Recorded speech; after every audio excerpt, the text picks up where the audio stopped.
The Crystal Ballroom of the New London Admiralty did not simply host events, it curated existence. Suspended 5 miles above the swirling, ochre eye of the gas giant Jupiter, or Great George as the local colonists preferred, the station operated on a principle of precarious elegance. Let us see if your Deathworld biology can withstand the strike of true imperial engineering. A test of statues was an ancient, brutal tradition. 2 combatants would stand in a designated square, taking turns to strike until one moved or broke. In the ether stations, it was usually a delicate affair of light slaps and poise. With Valerius in a 2-ton steam rig, it was an invitation to a public execution. "I must decline," Arthur said, adjusting his cufflink. "The floor is not rated for such enthusiasm. It would be a shame to ruin the Admiralty's carpets." "He declines." Valerius laughed, the sound a harsh mechanical grinding. "The Titan of Tweed is afraid of a little steam. Perhaps your bones are as soft as your suit human. Stand in the ring, or I shall have you stripped of your credentials and cast into the gas clouds below." Arthur's jaw tightened. Silas Vane, watching from the side, saw the human's jaw muscles cord with the force of a hydraulic press. He saw the silver-rimmed monocle begin to spiderweb with fine cracks. Arthur wasn't afraid of the machine. He was afraid of what he would have to do to stop it.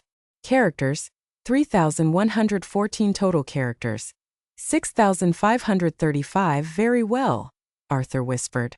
The word was low, but it carried a weight that seemed to pull at the gravity of the room.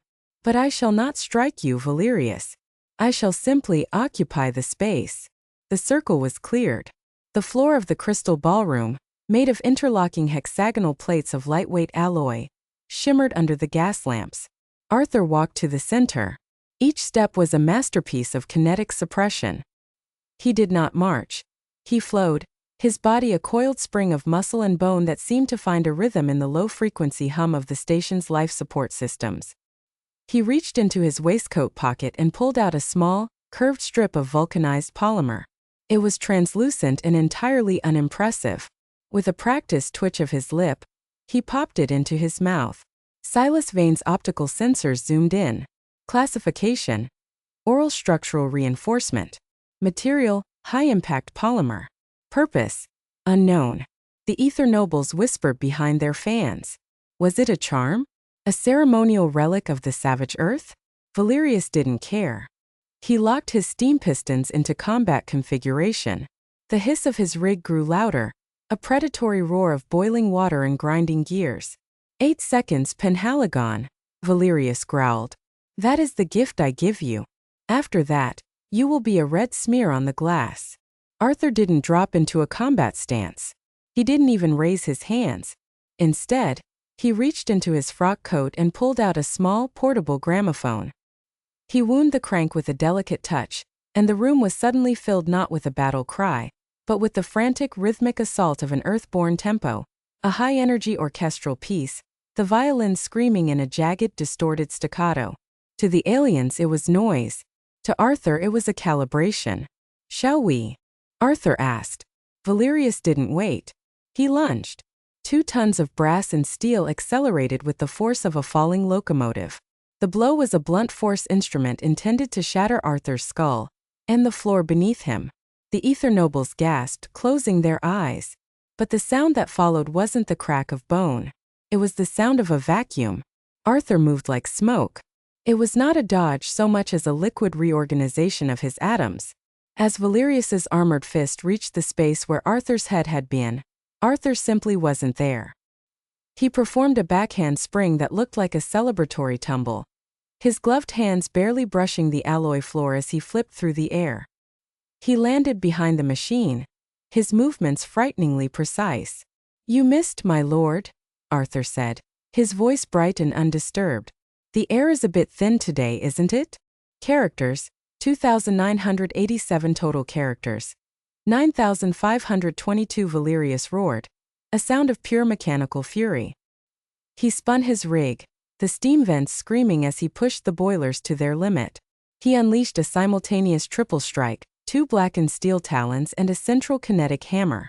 It was an attack arc that covered every possible escape route. Arthur didn't escape. He danced.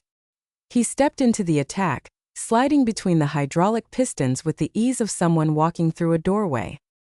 He positioned himself where the machine's momentum was at its weakest, a ghost in the machine of Valerius's combat training. Silas Vane, watching the data on his handheld device, began to tremble. His sensors were recording impact tolerances that shouldn't exist in a biological entity. The human's bone density was reading at 750 newtons per square centimeter, nearly triple the fracture threshold of Valerius's blackened scales. "He isn't fighting," Silas whispered to himself. "He is restraining." In the center of the ring, the choreography of violence intensified. Valerius was a wall of muscle and obsidian scale, but Arthur was the wind that blew through the cracks. Every time a mechanical talon came close, Arthur would redirect the momentum with a touch as light as a dancer leading a partner. The Krovax-inspired machine tumbled forward, its own massive weight turning into a weapon against it. The floor began to suffer. The hexagonal plates were cracking under Valerius's unchecked aggression. A spiderweb of fractures began to spread across the crystal ballroom. The ether nobles screamed as the gas lamps flickered. The station groaned, a deep, subterranean sound of tectonic plates grinding together. "Enough!" Valerius screamed.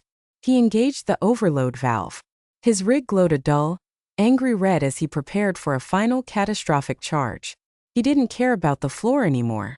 He didn't care about the station. He only wanted to break the human who was smiling at him through a piece of plastic. Arthur stopped humming. His face went cold. He saw the fracture lines in the floor. He saw the structural supports of the Admiralty buckling under the machine's heat. If Valerius struck again, the dome would collapse, and 5,000 souls would fall into the gas giant's crushing gravity. "Lord Valerius," Arthur said, his voice dropping to a frequency that made the brass construct's gears seize. "I strongly suggest you vent your steam. Now." Valerius didn't listen. He charged. Characters, 2,754 total characters, 12,276. The charge was a blur of brass and fire. But as the machine reached the center of the ring, the floor gave way. A massive hexagonal plate shattered, sending shards of alloy flying like shrapnel. Valerius's right leg plunged into the abyss, the 2-ton rig beginning to tilt toward the 5-mile drop. The ballroom erupted in chaos.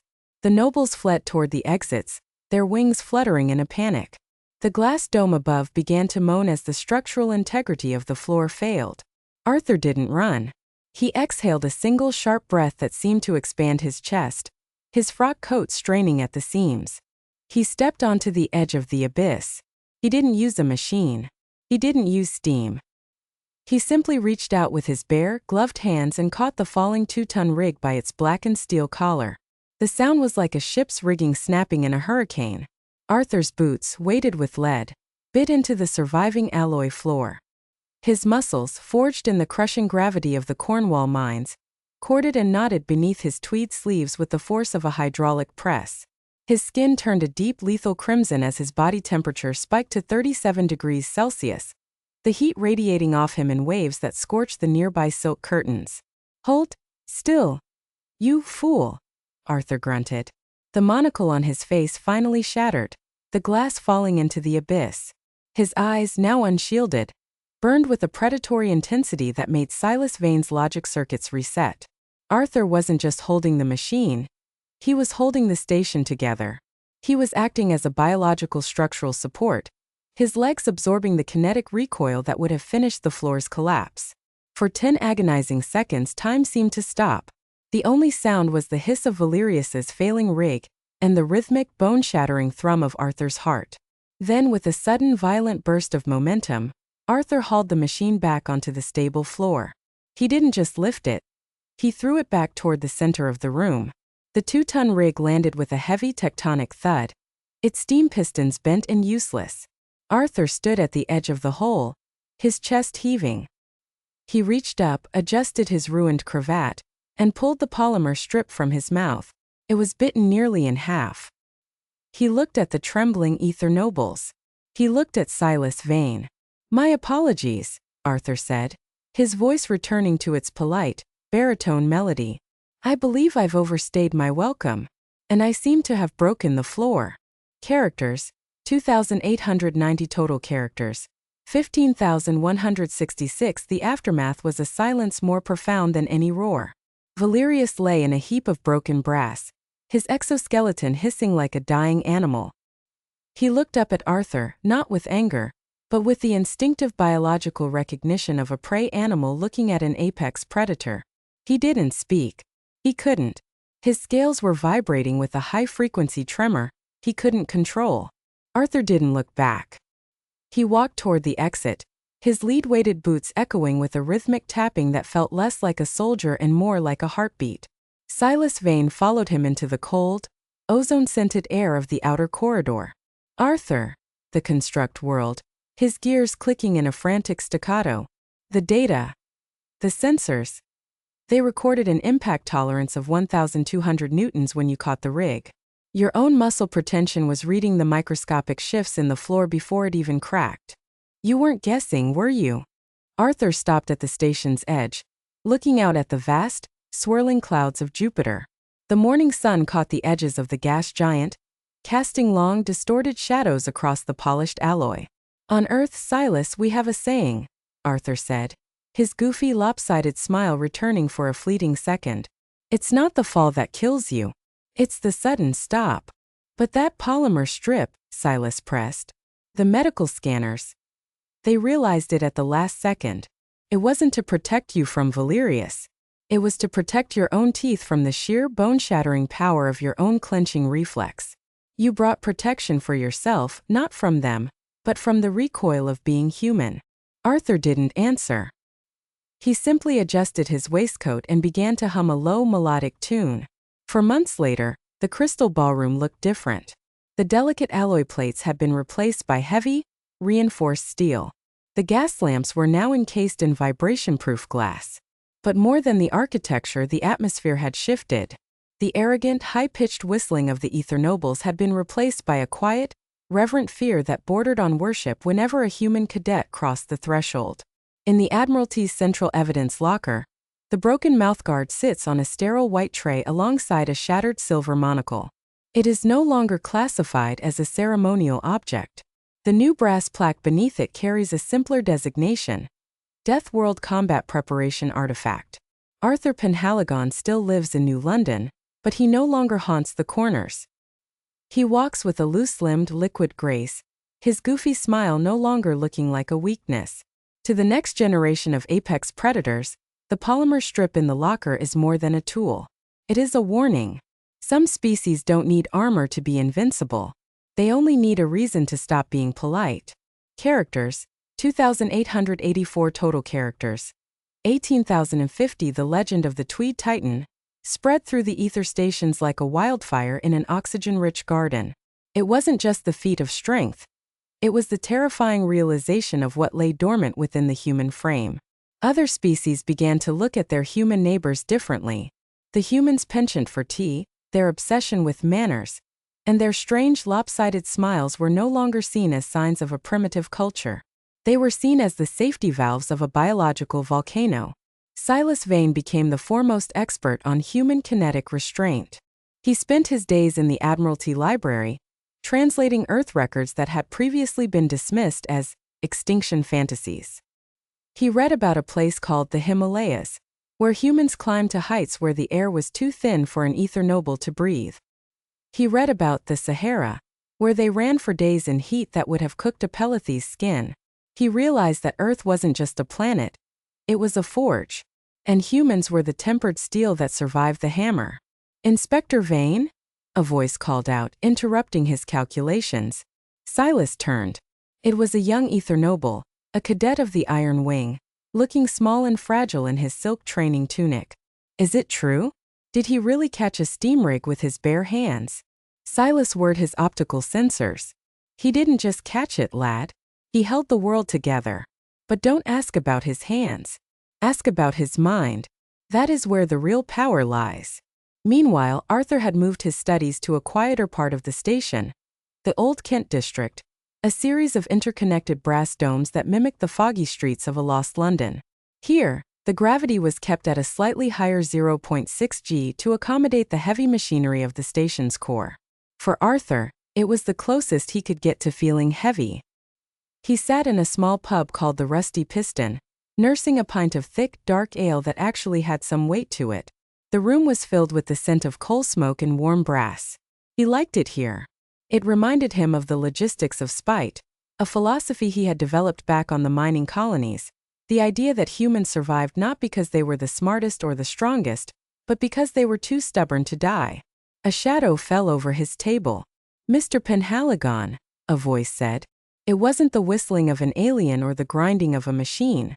It was a human voice, sharp, feminine, and carrying the unmistakable cadence of the Deathworld. Characters: 2,642 total characters. 20,692. Arthur looked up. Standing there was a woman who seemed to occupy more space than her physical frame should allow. She wore a grease-stained leather apron over a sturdy cotton dress, her hair pinned back with a brass wrench. Her eyes were a piercing, lethal blue, the kind of blue you only saw in the ice quarries of Europa. "I'm Freya," she said, pulling out a chair and sitting down with a deliberate thud that made the beer in Arthur's glass ripple. "I heard you broke the floor at the Admiralty. Nice work. It was getting a bit too shiny up there anyway." Arthur blinked, his jaw hinge clicking once. I was trying to prevent a catastrophe, Miss Freya. Call me Freya. And preventing a catastrophe is just human speak for showing off without trying." She smirked, reaching for a peanut and crushing it between two fingers with a sound like a pistol shot. "I'm from the HNF-17 intake. Combat specialist. I spent some time at the academy before they realized I was overqualified for their little rings." Arthur felt a strange, resonant vibration in his marrow. It was the biological recognition of a peer. A fellow Class 12 inhabitant. "You're the one from the Krovax match," he whispered. "The one who played the music." "Heavy metal," she nodded. "Gets the blood moving. Better than that orchestral stuff you play. No offense, Arthur, but you're a bit too proper for your own good. You're wearing yourself out trying to be a gentleman." "It is a choice," Arthur said, his voice regaining its baritone dignity. "Refinement is the only thing that separates us from the predators we were born to be." Freya leaned in, her voice dropping to a whisper that bypassed the station's ambient noise. "And how's that working out for you? Silas Vane tells me you're thermal peaking every time you have to shake someone's hand. You're terrified, Arthur. You're terrified that if you let go, even for a second, you'll turn this whole station into a debris field." Arthur looked down at his hands. His gloves were made of reinforced dragon leather, designed to hide the way his knuckles turned white whenever he gripped a railing. "I am careful." "Careful isn't living," Freya said, standing up. It wasn't a drill. Silas Vane knelt beside him, his whirring sensors recording a medical anomaly that would be studied for centuries. He sustained internal pressures that would have liquefied a Krovax. His bone density actually increased under the stress. It's like he tempered himself. Lord Valerius, stripped of his broken rig and shivering in a thermal blanket, approached the group. He looked at Arthur, the man he had called a soft mammal.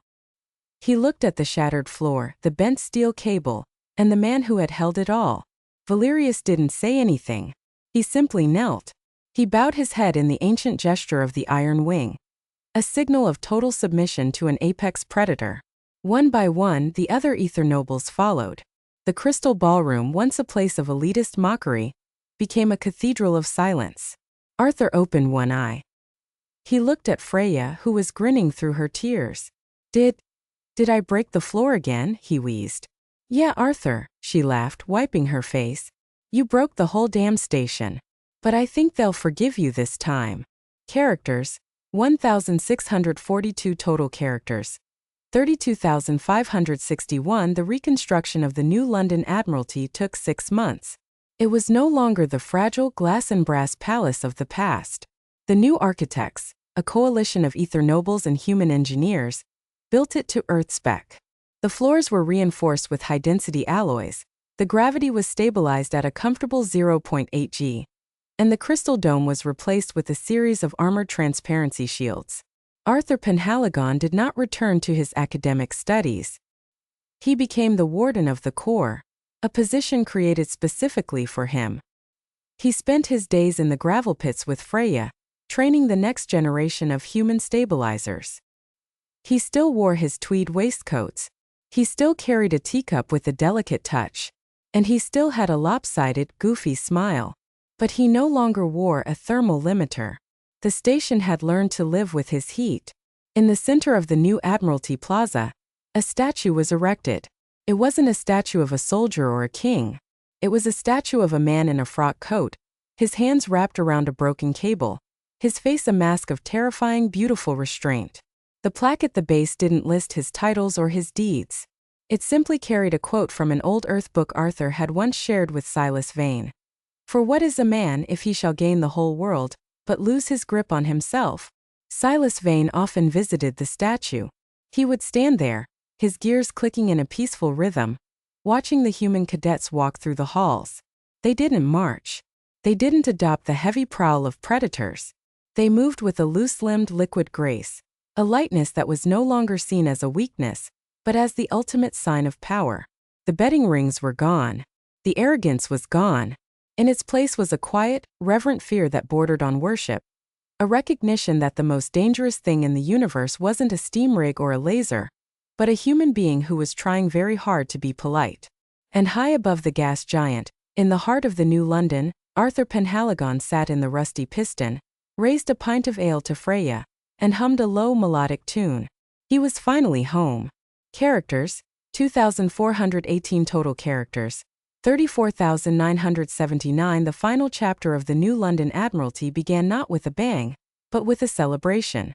It was the first anniversary of the Great Surge, now officially renamed the Day of the Titan. The station was alive with the sound of music, not the delicate harps of the ether nobles, but a booming, resonant blend of Earth's orchestral majesty and the rhythmic kick of heavy metal. Arthur stood on the observation deck, watching the cloud sailing race. Human and ether noble teams worked together, navigating the high winds with a synchronization that would have been impossible a year ago. Lord Valerius was there too. He no longer wore his massive steam rig. Instead, he wore a lightweight, elegant harness designed by Silas Vane that enhanced his natural wings without the need for destructive hydraulics. He walked over to Arthur, his movements graceful and humble. "Mr. Penhaligon," Valerius said, his whistling voice now tinged with a deep, resonant respect. "I have been practicing the test of statues, but with a new rule. The one who moves first is not the loser. The one who breaks the floor is." Arthur smiled, a genuine warm expression that didn't hide the predatory light in his eyes. "A much more civilized rule, my lord. Perhaps I shall join you one day." "I would be honored," Valerius bowed. "But first I believe Silas Vane has something to show you." They walked toward the central archives. Silas was waiting there, his brass plates polished to a high shine. In his hand he held a new artifact. It was a polymer strip similar to the one Arthur had used, but this one was woven with gold filaments and etched with the history of the station. "We call it the Sovereign Guard," Silas explained. "It is no longer a tool of combat, Arthur. It is a symbol of the Warden. It represents the promise that the humans of New London will always be the anchor in the storm." Arthur took the artifact. He felt its weight small, yet carrying the memory of the room's former arrogance and its newfound reverence. "I hope I never have to use it," Arthur said softly. "We all do," Silas whirred. "But knowing it exists, that is why the station sleeps soundly tonight." As the sun set behind the horizon of Jupiter, casting a golden glow over the ether station, Arthur Penhaligon looked out at the infinite expanse. He felt the weight of his boots, the strength of his bones, and the rhythmic, thundering heart of a Deathworlder. He was a monster. He was a gentleman. He was a human. And in the fragile world of glass and steam, that was more than enough. Characters, 2,742 total characters, 37,721. The evening gala at the Admiralty was in full swing, but the atmosphere was fundamentally different from the night Arthur had first faced Valerius. There was no longer a frantic avoidance of heaviness. Instead, the guests, a tapestry of species from across the stellar empire, moved with a collective awareness of their own physical presence. Arthur watched from the balcony, a cup of Earl Grey in his hand. He wasn't wearing his thermal limiter monocle tonight. He didn't need it. He had learned to vent his heat through his breathing, a technique Freya had taught him in the gravel pits. Freya appeared beside him, wearing a gown made of earth silk that looked like liquid moonlight. She held a glass of dark, bubbling cider. "You look almost comfortable, Arthur," she teased, bumping her shoulder against his. The impact would have knocked an ether noble off the balcony, but Arthur didn't even spill a drop of his tea. "I am," Arthur admitted. "It's amazing how much easier it is to be a gentleman when you don't have to pretend you're not a Deathworlder. The logistics of spite at work," she laughed. "We survived the vacuum, the surge, and the elitists. I'd say we've earned a bit of peace." "Peace is a fragile thing, Freya," Arthur said, looking up at the shielded dome. Beyond it, the vast swirling storms of Jupiter continued their eternal dance. "But as long as we have the strength to hold the cables, I think New London will endure." They stood there in silence for a long time, two titans in a world of wonders. Below them, the music of earth and the ether played on, a symphony of a new age where strength was measured by restraint, and the most invincible armor was a polite, goofy smile. In the evidence locker, the original polymer strip caught the light of the rising moon, casting a long, distorted shadow across the floor. A warning, a promise, and a legacy for all who would dare to underestimate the mammal in the tweed waistcoat. Characters, 2,130 total characters, 39,851 as the bells of New London rang out the midnight hour, the sound echoing through the brass corridors and glass domes. Arthur Penhaligon took one final sip of his tea. He felt the solid, reinforced alloy of the balcony beneath his feet. He felt the gravity 0.8 g, pressing him down with a gentle, reassuring weight. He looked at Freya, at Silas Vane, and even at Lord Valerius. This was the world they had built together. A world where a human could be both an apex predator and a scholar of the heart. "To the recoil," Arthur whispered, raising his cup to the stars. "To the recoil," Freya echoed. And in the quiet dark of the gas giant's orbit, the hum of the station continued, a steady rhythmic vibration that sounded, for all the world, like a heartbeat. The story of the Tweed Titan had reached its conclusion, but the legend was only just beginning. For in the vast, cold reaches of space, everyone now knew. If you see a human humming a tune and wearing a lopsided smile, you don't run. You don't hide. You simply stand back and watch the grace of a Deathworlder at home. Characters, 1,124 total characters, 40,975. So with circumflex you twin sang to with tilde hana with graving.